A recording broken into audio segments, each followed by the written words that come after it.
So Dave says, do you grind down surface rust with grinding stone or sanding discs? So if it's surface rust, you can get away with basically just using some 80 grit sandpaper and just sanding it down, getting it to bare metal.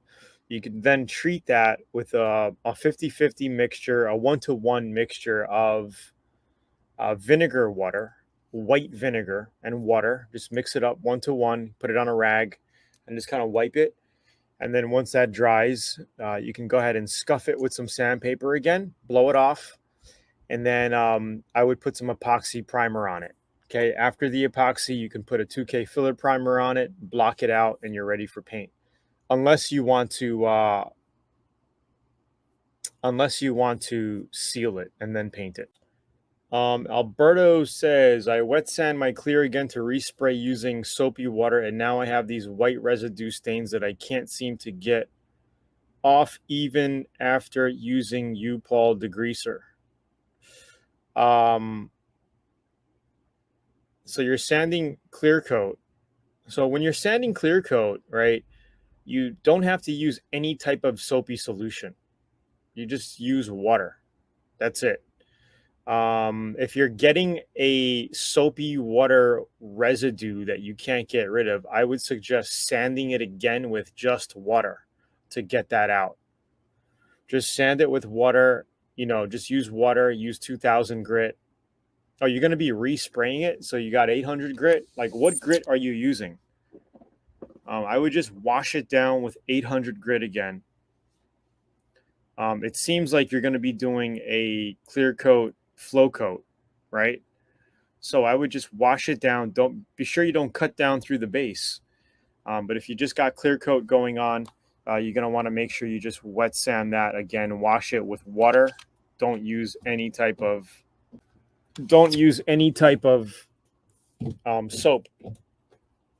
And then go ahead and clear coat it. Let's see. After primed, absolutely you can. Just make sure it's dried before you do any paint work to it. But even you could also wet sand primer, guys. Okay, and wash it down. Just make sure it's dry before you paint it.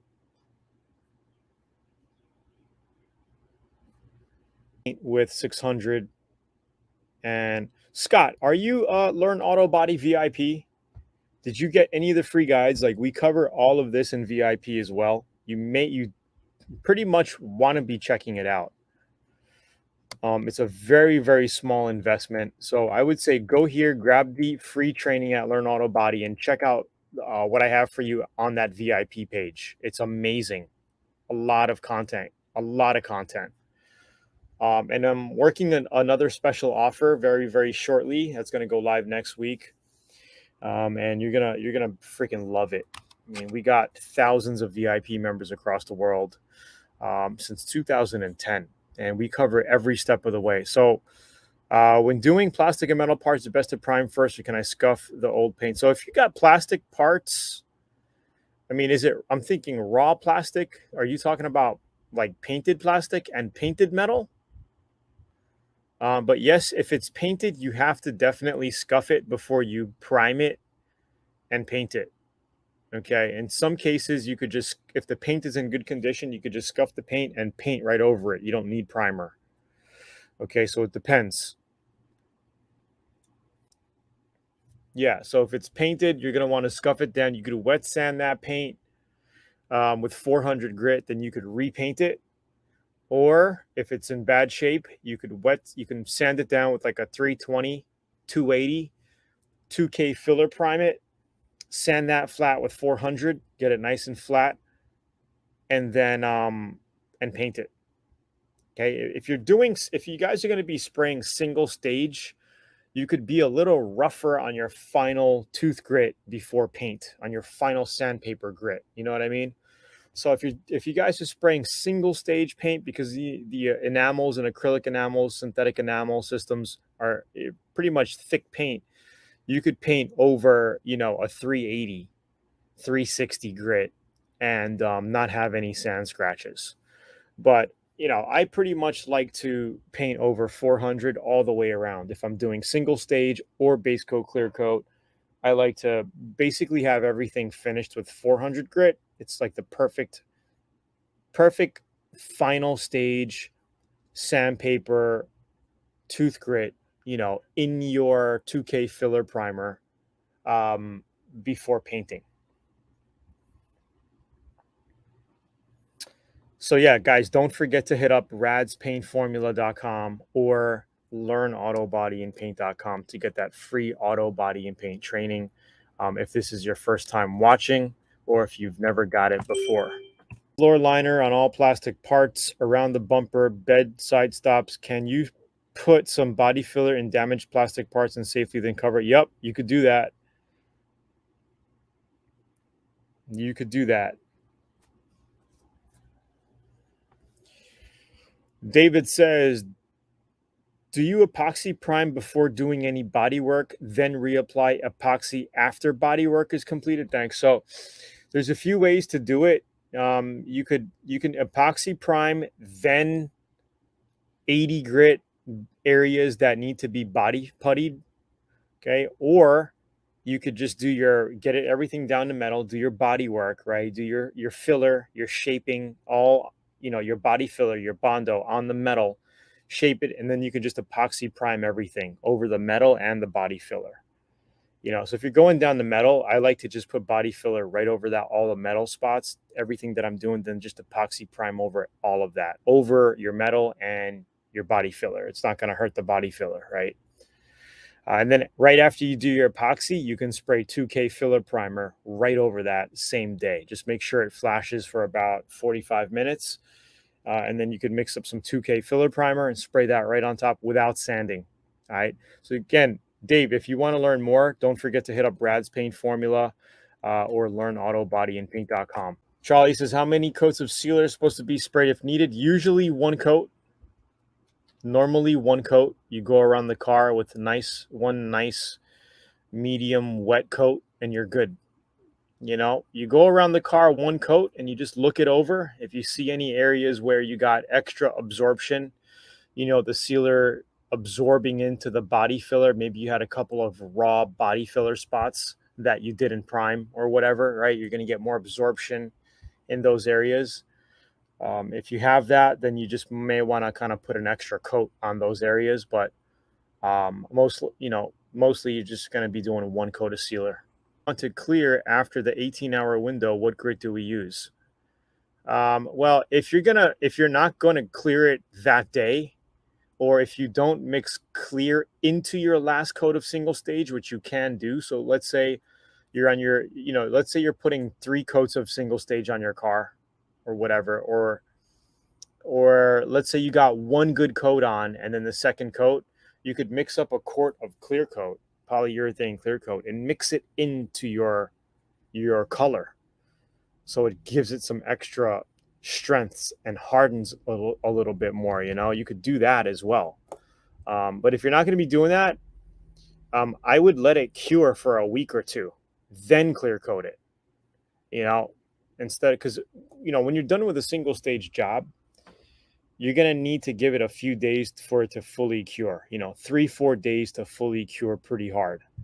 You could clear it after 3-4 days, but I would give it an extra week or two if you're not in a rush, if it's your personal project. Let it cure really well. Then you can sand that with 800 grit, scuff it, and then put 2 coats of clear on top of that. What's the purpose of epoxy primers? To cover metal. So you're using epoxy primer to cover metals. Okay. If it's a little bit of metal, you can use 2K filler primer. It's not going to really even do anything, but epoxy is a good primer to cover over metal. Okay, it's the recommended primer to cover over metal. Tony, I've been working a lot on bodywork sanding filler, but it always turns out wavy and not straight. How can I improve sanding on my prepping work? Number one, download the guides at LearnAutoBodyAndPaint.com or radspaintformula.com and check out those free trainings that I give to you there. Number two, become a VIP and pay attention to our videos because I go over block sanding methods, how to use guide coats, how to use primer as a guide coat. You know, there's powder guide coats now, which I'm not a big fan of. I don't use it. You can use that if you want. It's basically, you know, using your hand as well. You know, your hand is the most important tool when doing body work. If you train your hand and you close your eyes and you put your hand along a panel, you can feel high and low spots. Okay.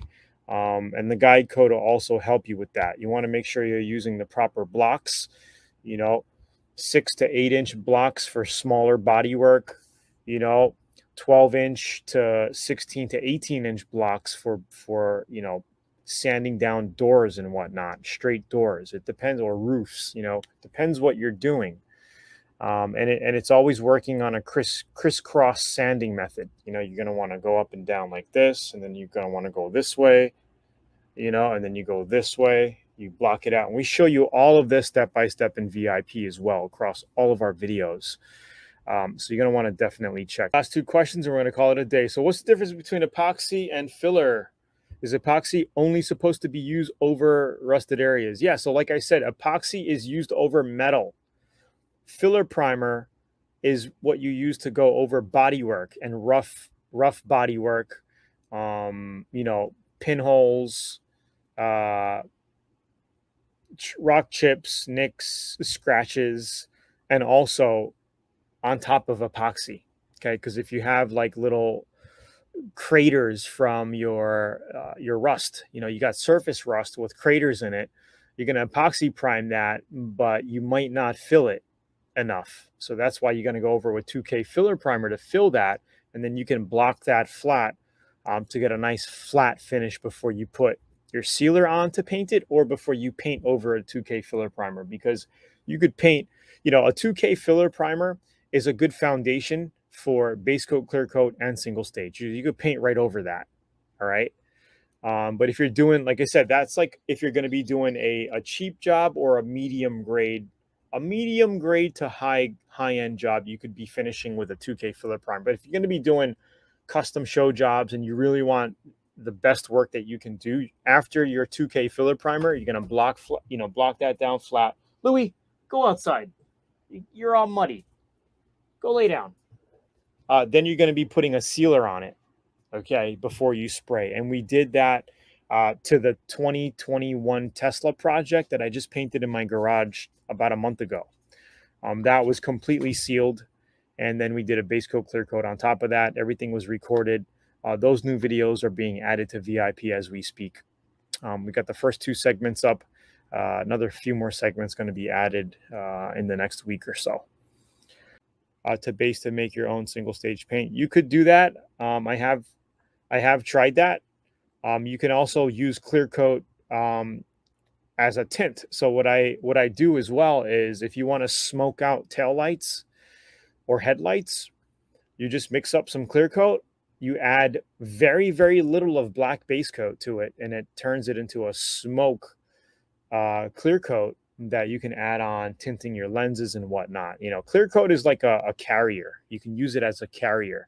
So if you add a lot of base coat to it, it'll be like a single stage, but it's pretty much you're using, you know, it's a polyurethane clear coat. So it's really like clear coat. But yeah, you could do that. You could do that. So if you got 8 ounces of clear coat sprayable, you're probably going to want to add 3 ounces of base coat, or 4 ounces of base coat, about half, 50%, to give it to make it really what's the word? Not translucent, but to have good coverage. Okay. If you want to make it translucent, like a smoky, I would say for a cup of clear coat, you're going to just basically add like a teaspoon or a tablespoon of, maybe about a teaspoon of black base.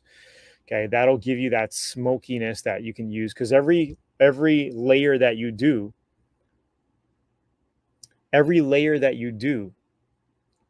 will basically intensify and double the coverage of that smoke. All right, guys, I will see you guys later. Thanks for tuning in next week.